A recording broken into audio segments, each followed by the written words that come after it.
तो सबको सोचना चाहिए, जिस तरह बाढ़ आती है, आज इस धरा पे जनसंख्या की बाढ़ आ रही है। दिनों दिन इस बाढ़ की वजह से बहुत कुछ बदलता जा रहा है।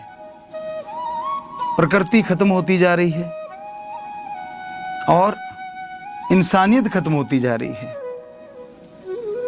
जितने लोग ज्यादा हो रहे हैं धरती पे, उतने झगड़े बढ़ रहे हैं, टेंशनें बढ़ रही हैं, चिंताएं बढ़ रही हैं, बीमारियां बढ़ रही हैं। तो ये बहुत जरूरी है कि जनसंख्या को कंट्रोल किया जाए।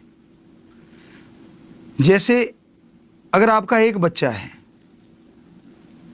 तो सामने वाले का भी एक है, दो घर से एक घर हो गए, उससे आपका फाइनेंशियली भी फायदा है।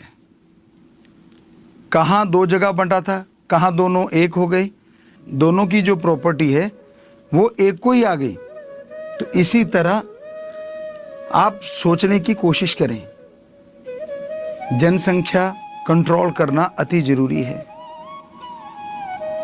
कई लोग ये कह देते हैं, गुरुजी अगर एक बेटी हो तो क्या बेटी से वंश नहीं चलता? जो लोग कहते हैं कि बेटी से वंश नहीं चलता, उन्हें सोचना चाहिए कि बेटियां और बेटों में फर्क कहां है। हम आप लोगों से सवाल पूछते हैं, बेटे के अंदर खून किसका होता है? मां बाप का।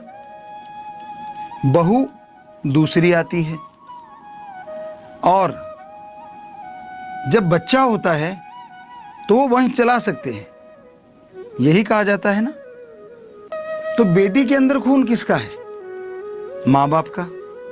दामाद दूसरा आता है, तो उनका बच्चा वंश क्यों नहीं चला सकता? या तो ये कहिए कि बेटी की रगों में आपका खून नहीं दौड़ता, सिर्फ बेटे के दौड़ता है। क्या ऐसा है? नहीं, बेटे के अंदर भी माँ बाप का खून दौड़ रहा है और बेटी के अंदर भी सेम माँ बाप का खून दौड़ रहा है। तो अगर बेटे के बच्चे से वंश चल सकता है तो बेटी के बच्चे से वंश क्यों नहीं चल सकता? जरा सोचिए, विचार कीजिए। तो ये रूढ़िवादी विचारों में मत पड़िए।